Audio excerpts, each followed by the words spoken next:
आपके सामने स्क्रीन पर एक मेज है। आपको 20 सेकंड के अंदर फिगर आउट करना है कि इस मेज में पॉइंट ए से पॉइंट बी तक पहुंचने का शॉर्टेस्ट रूट क्या है। And your time starts now.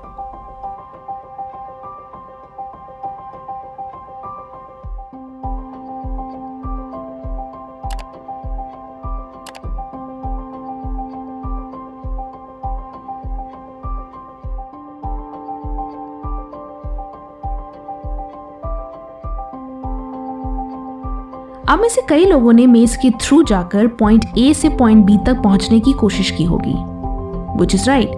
पर क्या यह सबसे शॉर्टेस्ट रूट है? नहीं। This is the shortest route to reach from point A to point B. अब आप सोच रहे होंगे कि ये क्या मतलब है।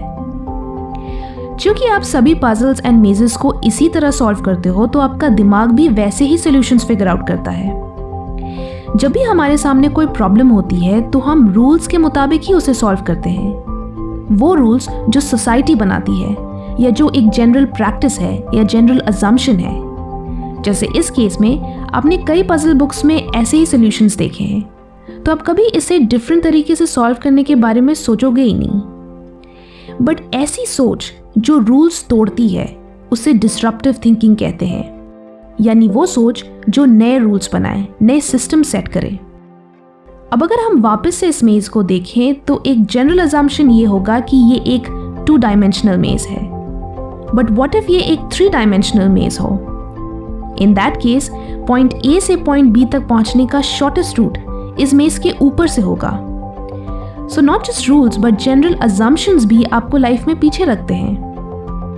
इलॉन मस्क ने सिर्फ 50 साल की उम्र में वो सब कुछ अचीव किया जो एक नॉर्मल इंसान शायद 10 जिंदगियों में भी ना अचीव कर पाए। एंड उनकी सक्सेस का राज यही है, disruptive thinking. He is a rule breaker. उन्होंने जब टेस्ला की शुरुआत की तो उन्हें चीपर और हाई कैपेसिटी बैटरीज चाहिए थी, बट मार्केट में उसकी प्राइस थी $600 पर किलोवाट आवर। मेजॉरिटी लोग इस नॉर्म को एक्सेप्ट कर लेंगे एंड बैटरीज स्टैंडर्ड प्राइस पे खरीदेंगे, क्योंकि उनके लिए यह सोचना भी मुश्किल है कि बैटरीज और सस्ते तरीके से भी एक्वायर की जा सकती है। इलॉन ने इस स्टैंडर्ड प्रैक्टिस को चैलेंज किया थ्रू फर्स्ट प्रिंसिपल्स रीजनिंग। उन्होंने सोचा कि बैटरीज बनाने के लिए किन चीज़ों की ज़रूरत पड़ती है। कोबाल्ट, निकल, aluminium, carbon, polymers for separation और एक सील कैन।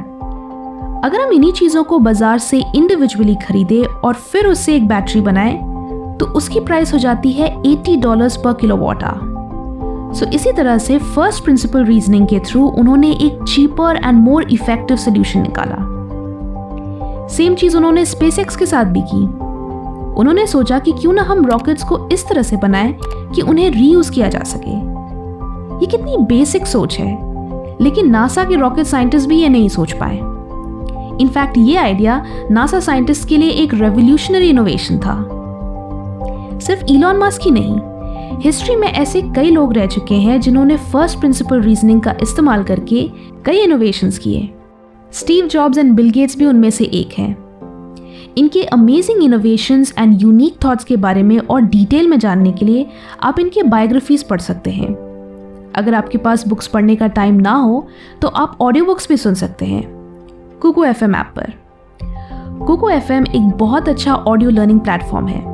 इस ऐप में कई original podcast and audio books हैं जो आप ना सिर्फ हिंदी में बल्कि कई रीजनल लैंग्वेजेस में भी सुन सकते हैं। अगर आप फंडाट्यूब एक्सक्लूसिव कोड FT50 यूज़ करते हैं तो फर्स्ट 250 यूजर्स को कुकू FM के एनुअल प्लान पे 50% ऑफ मिलेगा, यानी ₹399 के बजाय सिर्फ ₹199। ऑडियो बुक सुनना इससे ज़्यादा किफ़ायती नहीं हो सकता। नॉट टू मेंशन ये कन्वीनियंट भी है। दैट इज आप इसे कहीं भी काम करते करते आराम से सुन सकते हो। सो फ्रेंड्स, अगर आप इंटरेस्टेड हैं तो डिस्क्रिप्शन में दिए गए लिंक से कुकू FM ऐप जरूर डाउनलोड करें।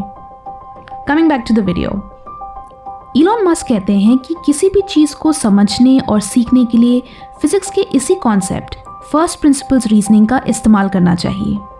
Boil things down to their fundamental truths and reason up from there as opposed to reasoning by analogy.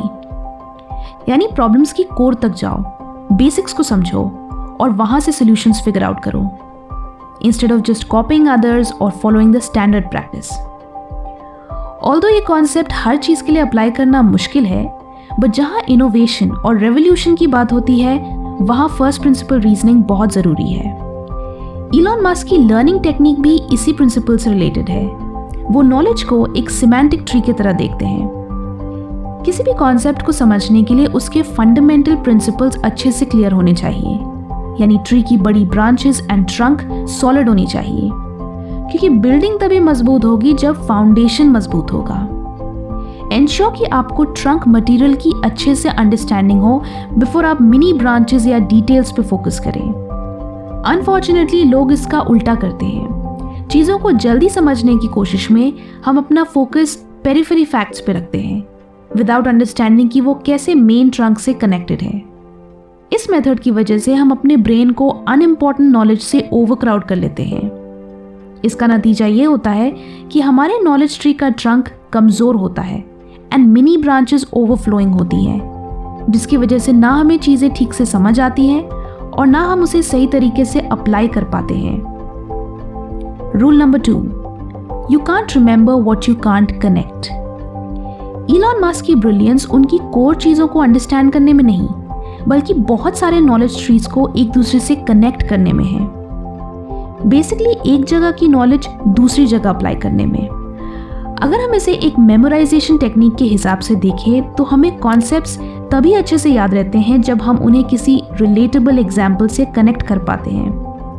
बचपन में कछुए और खरगोश की कहानी, लोमड़ी और खट्टे अंगूर की कहानी आज तक हमें याद है क्योंकि इनके मॉरल्स हमें स्टोरीज के थ्रू समझाए गए थे और आज भी हम इनका रेफरेंस कई जगहों पे करते हैं। तो हमारी लर्निंग और भी स्ट्रॉन्ग होगी जब हम उनसे एसोसिएटेड ऐसे स्ट्रॉन्ग एग्जाम्पल्स और कनेक्शंस बनाएंगे। सो ओवरऑल इलॉन मस्क कहते हैं कि पहले एक स्ट्रॉन्ग फाउंडेशन से शुरुआत करो, फिर उसमें डिटेल्स ऐड करो एंड फाइनली इन ब्रांचेस को कनेक्ट करो जिससे आपकी नॉलेज एक्सपैंड हो। सो किसी भी फील्ड में एक क्विक लर्नर बनने के लिए आप इलॉन मस्क की ये 2 लर्निंग टेक्निक्स अप्लाई कर सकते हो। कमेंट्स में बताएं आपको कौन सबसे ज़्यादा इंस्पायर करता है। It could be anyone, a successful person और समवन यू नो। वीडियो अच्छी लगी तो लाइक करें एंड बहुत अच्छी लगी तो शेयर भी करें। Thanks for watching and stay focused.